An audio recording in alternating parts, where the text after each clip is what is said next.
जी, तो अस्सलाम वालेकुम वरहमतुल्लाहि वबरकातुहू व्यूअर्स। आज की वीडियो में हम एक शॉर्ट सा इंट्रोडक्शन देंगे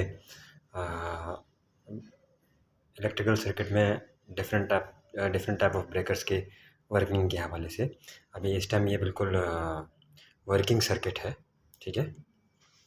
जैसा कि आप देख सकते हैं कि ये लाइट्स जो सारी की सारी ऑन है यूवीआर की, तो ये बिल्कुल वर्किंग सर्किट है। तो अब यहाँ होता क्या है कि सबसे पहले हम स्टार्ट लेते हैं आइसोलेटर से। हमारा ये जो आइसोलेटर है इसका काम, शेप तो इसकी ब्रेकर्स की ही तरह है, लेकिन इसका काम जो है वो सिर्फ ऑन और ऑफ़ की हद तक है। ऑन और ऑफ़ की हद तक है। किसी मेजर शॉर्ट सर्किट की वजह से ये ट्रिप हो तो हो, अदरवाइज़ इसका काम सिर्फ ऑन और ऑफ़ की हद तक है। फिर इसके बाद हम बात करते हैं ELCBs की। ELCBs में क्या होता है, इसमें एक टेस्टिंग बटन रहता है। करंट प्रेजेंट होने के टाइम पर अगर आप इस टेस्टिंग बटन को प्रेस करते हैं तो ये ट्रिप हो जाएगा। और सही ELCB की यही पहचान है कि करंट जब इसमें होगा तो ये टेस्ट बटन से ट्रिप करेगा। हर एक ELCB जो है वो एक सेक्शन को कंट्रोल कर रहा होता है।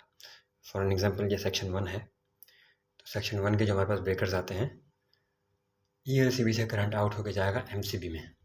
यहाँ पर जैसा कि ये एक सेक्शन 1 है, तो सेक्शन 1 से हमारा एक सेक्शन कंट्रोल हो रहा है, जिस सेक्शन में हमारे पास कितने 1 2 3 4 और 5, ये 5 ब्रेकर्स हैं।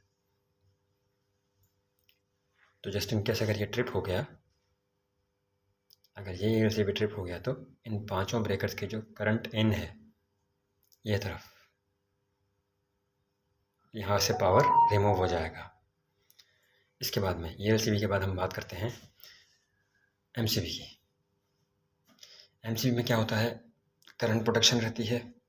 इसमें क्या होता है, इसमें अर्थ लीकेज से भी प्रोटेक्शन होती है। ELCB is meant earth leaking circuit breaker, और ये है MCB, मिनिएचर सर्किट ब्रेकर।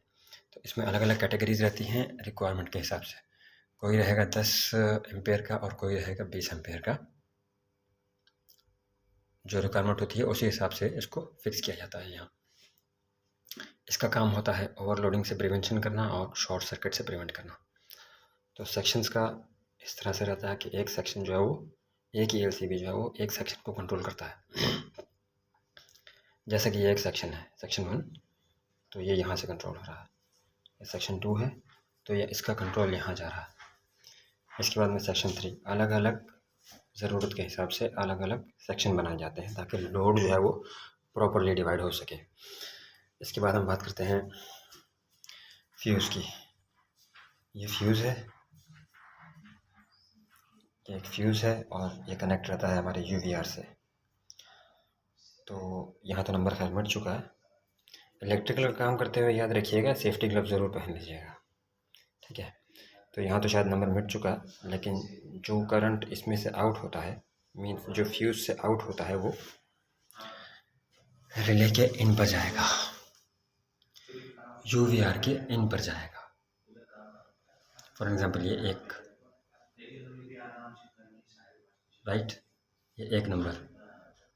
तो जो करंट वहाँ से आउट हो रहा होगा, फ्यूज़ से जो करंट आउट हो रहा होगा वो UVR के इन पे जाएगा, और जो UVR से आउट होगा वो कॉन्टैक्टर के इन पर जाएगा। ये कॉन्टैक्टर अटैच होते हैं हैवी मशीनरीज से, हैवी लोड से, और जहाँ पर जो है हमारी एम्पेयर रिक्वायरमेंट ज़्यादा होती है उनको हम टाइमर और कॉन्टैक्टर के थ्रू कनेक्शन देकर ऑपरेट करवाते हैं, ताकि सेफ्टी जो है वो जितनी ज़्यादा हो सकती है उतनी ज़्यादा हो सके। तो ये कॉन्टैक्टर है, कॉन्टैक्टर से फिर करंट आउट होकर के हमारे आइसोलेटर्स में चला जाता है। बेसिकली ये कॉन्टैक्टर जो हमने यहाँ लगाए हैं ये हमारे AC के आउटडोर्स को ऑपरेट कर रहे हैं। और इसके अलावा ये MCB हैं, कितने एम्पेयर के देख लीजिए। तो ये जो है हमारे आउटडोर्स को ऑपरेट कर रहे हैं, ये MCB आउटडोर को ऑपरेट कर रहा है, और इस तरह से ये लाइव सर्किट जो है वो काम करता है। इसके अलावा प्रिवेंशन के लिए हमने यहाँ फॉर्म भी फिलअप करके रखा हुआ है, जस्ट इन केस कोई मॉइस्चर हो या ह्यूमिडिटी हो तो उससे प्रिवेंट हो सके सब कुछ। आई होप कुछ नया सीखने मिला होगा। Thanks for watching the video. Allah हाफ़िज़।